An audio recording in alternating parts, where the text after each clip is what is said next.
honorer? Didaftarkan apa tidak itu?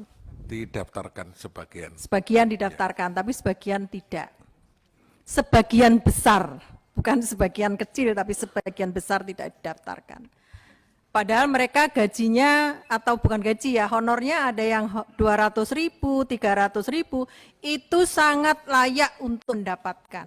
Tetapi karena ada persyaratan, satu persyaratan harus menjadi anggota atau peserta BPJS, maka mereka yang seharusnya mendapatkan, itu akhirnya tidak mendapatkan. Ini solusi yang harus, persoalan yang harus dicari solusinya. Tidak hanya PTT, pegawai tetap di pemerintahan daerah, di kesehatan, dimanapun, tetapi juga para guru-guru GTT, itu juga sebagian besar gajinya tidak di atas 1 juta, tapi justru bahkan banyak yang di bawah 500.000. Inilah yang seharusnya mereka juga berhak.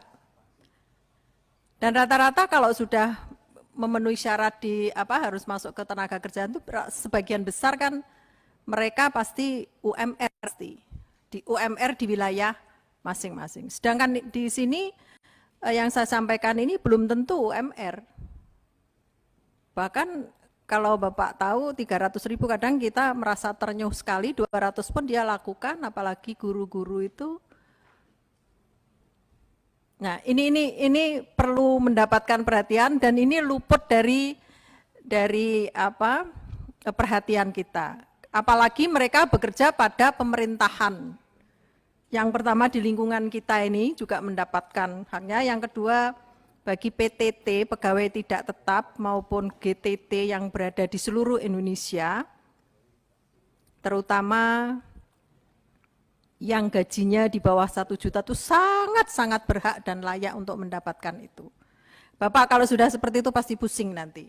Nah ini bagaimana caranya? Sekalian ini juga memberikan langkah kepada BPJS dan mengingatkan juga kepada pemerintah daerah untuk hal ini supaya mereka juga mendapatkan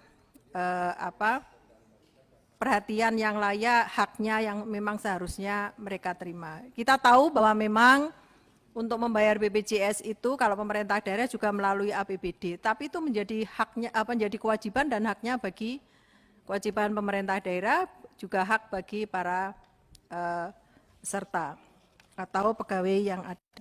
Oleh karena itu syarat-syarat yang ada ini memang perlu harus mendapatkan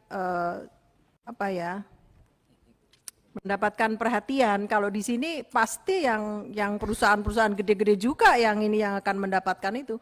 Bukan berarti saya tidak suka dengan mereka yang gajinya sudah 4 juta kemudian mendapatkan. Tetapi kalau yang lain di bawah itu banyak yang belum mendapatkan, lalu bagaimana nanti kita memberikan jawaban kepada mereka.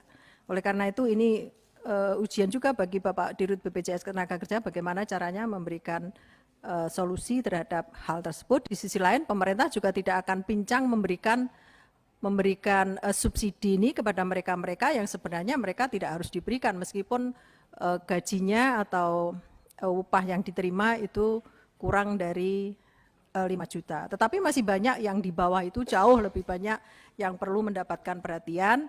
Meskipun itu yang diberikan nanti adalah hanya 3 bulan ya, 3 bulan atau 4 bulan tuh. 4 bulan.